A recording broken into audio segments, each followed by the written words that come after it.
It's been raining the whole day after Pag-asa declared the onset of the habagat season. Let's talk about the weather now with News 5's resident meteorologist, Alvin Pura. Alvin, ano bang nangyayari ngayon sa Typhoon Domeng? Yes, good evening, Ma'am Ses. And good Ikaw ang evening sa ating unang, mga viewers. ikaw buena manong guest ko. Ay, talaga, Ma'am. Sige, go ahead. Okay, Ano game. bang nangyayari sa bagyo natin ngayong Si 1st of Domeng, June? Ma'am, nakalabas na ng ating area of responsibility.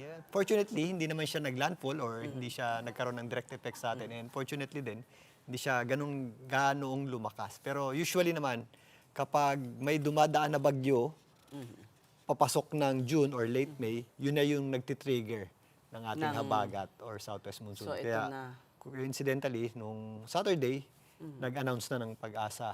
Nag-announce ang Pag-asa na start na yung ating habagat. Pero Ma'am Ses, medyo nakakalito to eh. Oh, sige. Hindi pa rainy season. Anong kaibahan ng habagat Ayan. sa Iba rainy yung season? onset ng rainy season, at saka iba yung onset ng habagat. Dati habagat hangin. Oo, dati magkasama siya. Okay. Pero- Nauna ang habagat. Ngayon, dati Okay. sabay silang ina-announce. Okay. Pag onset na ng habagat, onset na rin ng rainy season. Pero may mga times kasi na sobrang dami na nating natatanggap na ulan, is hindi pa rin nababanggit yung habagat, which is yung kasing weather system. So ang ginawa dyan, for technical purposes only, or for technical purposes, hiniwalay na nila yung onset ng habagat, so onset ng rainy season. So explain natin, yung onset ng habagat is start na yung ating habagat o yung hangin natin ang gagaling na sa southwest, which is magbibigay na siya ng warm at moist air. Ang implications niyan is mas mapapadalas na yung ating pag-ulan sa western section ng ating bansa, including Metro Manila. Yung onset naman ng rainy season is may criteria yung Pag-asa. Supposedly, meron tayong mga stations na dapat makakuha ng certain amount of rain. If Yung I'm not- amount ng rainfall. amount of rainfall for 3 consecutive days. Yan, dapat hindi bababa ng 0.5 millimeters. Hindi ko maalala yung exact numbers natin. Pero dapat tuloy-tuloy yung ating pag-ulan, tapos hindi siya bababa ng 0.5. Tapos doon sa mga stations na yun, medyo marami siya eh.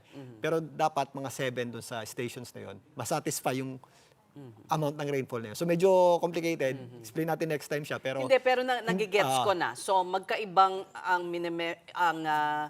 ang sinusukat. Yung isa hangin, yes. yung isa As amount of dami rain ng ulan. na natatanggap natin. So technically, hindi pa onset Rainy yung season. rainy season. Okay, habagat Pero, pa lang. halos same na rin yan. Magkalapit na Oo. rin, siguro. Papunta na Anytime tayo. soon, maaari na mag-announce ng onset ng rainy season. And Medyo yun nga. maaga, no? O tama lang. Nasa average lang tayo, Ma'am Ses. Usually, end of May, may mga earlier ng June tayo ng onset ng habagat. Minsan din naman, mid-June. So, pinaka-late na yan ng mid-June. So, late May to mid-June, dun usually pumapasok yung ating habagat. Ang pinakamahalagang dahilan kung bakit nandito ka tonight, kasi lagi kang umiiling pag pinapakita ko sa'yo na magkakaroon ng Super El Nino. Ipaliwanag mo kung bakit mali as a scientist ang term na Super El Nino para sa'yo. Okay, Ma'am Ses, yung as a meteorologist nga, hindi siya proper scientific term. So, hindi siya ginagamit as a proper term ng mga climatologists and meteorologists. Yung Super El Nino is nagagamit lang siya for Clickbait. Media. Yes, ma'am. Parang pine-pertain siya sa strong to very strong. Ang pinaka-category natin sa El Nino is yung mild, moderate, strong, then very strong. So yung strong to very strong, dun pumapasok yung Super El Nino natin. Okay. Pero magkakaroon ba ng strong to very strong talaga? I guess, kaya siguro kinakategorize yun na super para magulantang tayo or, you know, for us Yes, to ma'am. act. For preparedness. Yeah, naman, for oo. preparedness. And So, yun nga, isa pa, ma'am. Totoo bang magkakaroon ng strong to very strong? Okay. As of now, yung El Nino natin, halos sure na siya.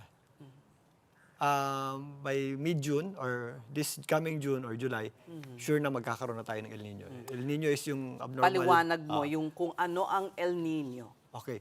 Yung El Nino is yung abnormal na pag-init ng karagatan natin sa gitnang Pasipiko, which is yung tinatawag nating 3.4 region. Nasa gitna yan. Medyo mas closer siya sa US area kaysa sa atin. And then, pag mainit yung temperature doon, nako-concentrate doon yung ating convection o yung ating mga pagulan.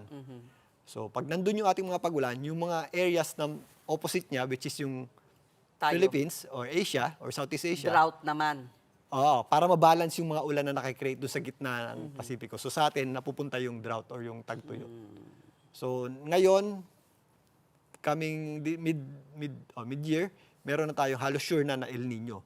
Yung level niyan is, syempre mag-start ng mid, mag-build up yan, coming to moderate by the end of the year.